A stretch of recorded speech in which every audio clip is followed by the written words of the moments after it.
мақомоти тоҷикистон эълон карданд ки интиқоли маҳсулот аз ӯзбекистон ба ин кишвар дар ҳаҷми то 50 килограмм иҷозат мебошад. масъулони хадамоти гумрук 2 август дар нишасти матбуотӣ гуфтанд ки ҳамчунин сокинони ду кишвар метавонанд ба маблағи то $1000 маҳсулотро ба тоҷикистон бидуни таҳияи асноди расмӣ ворид кунанд. дар аввал дар ҳақиқат бисёр озод мондем, аз ҳамин шахсони алоҳида истифода карданд. ҳозир ҳам дар доираи қонунгузорӣ ягон хел маҳдудиятҳо нест. танҳо назорати гумрукӣ ҳам аз ҷониби мо ҳам аз ҷониби ӯзбекистон тибқи талаботи қонунгузории ҳарду кишвар ба роҳ монда шудааст. то 50 кило бор муқаррар кардани ҳаҷми як маротиба интиқоли бор дар ҳолест ки дар аввалин рӯзҳои боз шудани марзҳо миёни ду кишвар рафту омади сокинон ба таври бесобиқа зиёд шуд ва зарурат пеш омад бозори назди марзӣ ҳам ташкил шавад. дар аввал аз ҳама бештар тухми мурғ ва донагӣ аз ӯзбекистон ворид карданд. бо оғози гармои тобистон аввалин маҳдудият ҳам аз тухми мурғ шурӯъ шуд.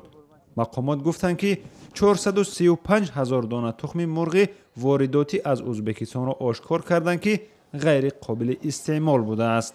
дар афтоби гармии тобистон аз он тараф оварда тухма захира кардаган дар замин дар рӯи замин ва ин чизае ки мо мушоҳида кардем, ина мақомотои назоратӣ рафта дида.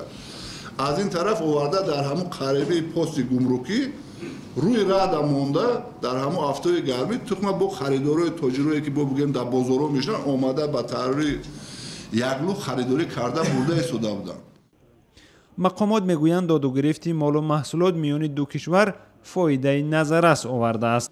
барои ҳамин ҳукумати тоҷикистон тасмим гирифтааст 5 гузаргоҳи марзӣ бо ӯзбекистонро комилан бозсозӣ кунад, зеро тӯли солҳои аз фаъолият бозмонданашон онҳо корношоям шудаанд.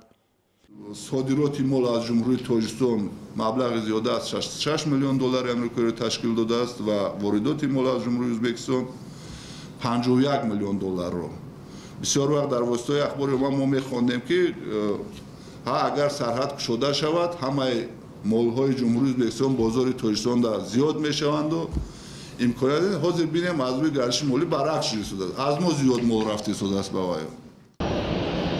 ба иттилои мақомот дар 6 моҳи имсол тоҷикистон ва ӯзбекистон ба маблағи $117 миллион додугирифт карданд ки нисбати ҳамин давраи соли гузашта 2 баробар бештар аст. рӯзҳои аввали боз шудани марзҳо додугирифт миёни ду тараф зиёд шуд, вале баъдан мақомоти кишвари ҳамсоя вуруди молу коло аз тоҷикистон ба ӯзбекистонро маҳдуд кард.